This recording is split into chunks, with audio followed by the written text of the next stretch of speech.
আসসালামু আলাইকুম, আশা করি সকলে ভালো আছেন। আজকে আমি আলোচনা করব পিআর পদ্ধতিতে নির্বাচনটা কি। তো মূলত সর্বশেষ যেই জরিপে আসছে, বাংলাদেশের ৫৬% মানুষ জানে না যে পিআর পদ্ধতিটা কি। বাকি যে ৪৪% মানুষ জানে যে পিআর পদ্ধতি কি, তাদের মধ্যে হতে ২২.৫% মানুষ চায় না যে পিআর পদ্ধতিতে নির্বাচন হোক। বাকি ২১.৫% মানুষ চায় যে পিআর পদ্ধতিতে নির্বাচন হোক। তো সারা বিশ্বে ১৭০টি গণতান্ত্রিক দেশের মধ্যে হতে ৯১টি দেশেই পিআর পদ্ধতিতে নির্বাচন ব্যবস্থা চালু আছে। তাই সে লক্ষ্যেই আমাদেরকে আগে জানতে হবে পিআর পদ্ধতি কি। পিআর হচ্ছে ইংরেজি শব্দের একটা সংক্ষিপ্ত রূপ, যার এলিবারেশন হচ্ছে প্রপোর্শনাল রিপ্রেজেন্টেশন, অর্থাৎ আনুপাতিক প্রতিনিধিত্বকরণ। অর্থাৎ জাতীয় সংসদ নির্বাচনে কোনো দল যখন ১০০%-এর মধ্যে কেউ ১% ভোটও পেয়ে থাকে, তখন সে আনুপাতিক হারে, যেহেতু বাংলাদেশে ৩০০ আসন নিয়ে সংসদ গঠিত, তাই কেউ যদি ১% ভোটও পেয়ে থাকে তাহলে সে ৩টি আসন পাবে। অনুরূপভাবে কেউ যদি 50% ভোট পেয়ে থাকে তাহলে ৩০০ আসনের 50% হচ্ছে ১৫০ আসন, অর্থাৎ ১৫০টি আসন নিয়ে সে সরকার গঠন করতে পারবে। পিআর পদ্ধতিতে নির্বাচনের দুটি সুবিধা এবং দুটি অসুবিধা উল্লেখ করছি। পিআর পদ্ধতিতে নির্বাচনের সুবিধা হচ্ছে প্রত্যেক দল হতে সংসদ সদস্য হওয়ার একটা সম্ভাবনা থাকে।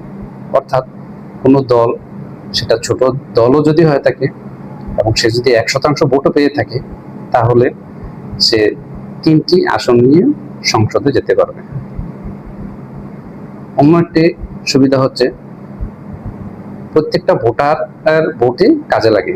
নর্মালি যখন কোনো প্রার্থীর ভোট ওই এলাকার জনপ্রিয়তা কম থাকে, তখন তার অনুসারীরা বা সাধারণ ভোটাররা মনে করতে পারে যে এখন ভোট দিলে তো কাজে লাগবে না, আমার প্রার্থী তো অনেক দুর্বল হয়ে থাকে এবং বিরোধী দল শক্ত অবস্থানে আছে, সুতরাং আমার ভোট কোনো কাজে লাগবে না।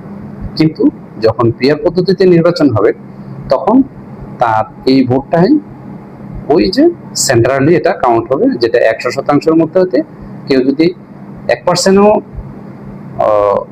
ভোট পায়, তখন ওইখানে গিয়ে এটা হিট করবে। পিআর পদ্ধতির দুটো অসুবিধা হচ্ছে প্রত্যেক দলের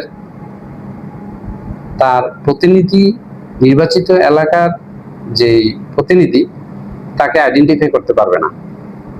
উদাহরণের সাহায্যে বলি, যখন যে কোনো দল সরকার গঠন করবে ৫০% আসন নিয়ে, অর্থাৎ ১৫০টি আসন নিয়ে যখন সে সরকার গঠন করতে যাবে, তখন সরকার প্রধান তার ১৫০ মানুষের নাম সে তার মন গড়া মতো তালিকা প্রদান করবে এবং যাকে ইচ্ছা সে তাকেই দিতে পারবে। অথবা নির্বাচন কমিশনের কাছে ৩০০ আসনের তালিকা দিয়ে রাখবে, এর মধ্যে হতে প্রথম ১৫০ জনের যে নাম আসবে তারাই বিভিন্ন আসনের সংসদ সদস্য হিসেবে পরিগণিত হবে।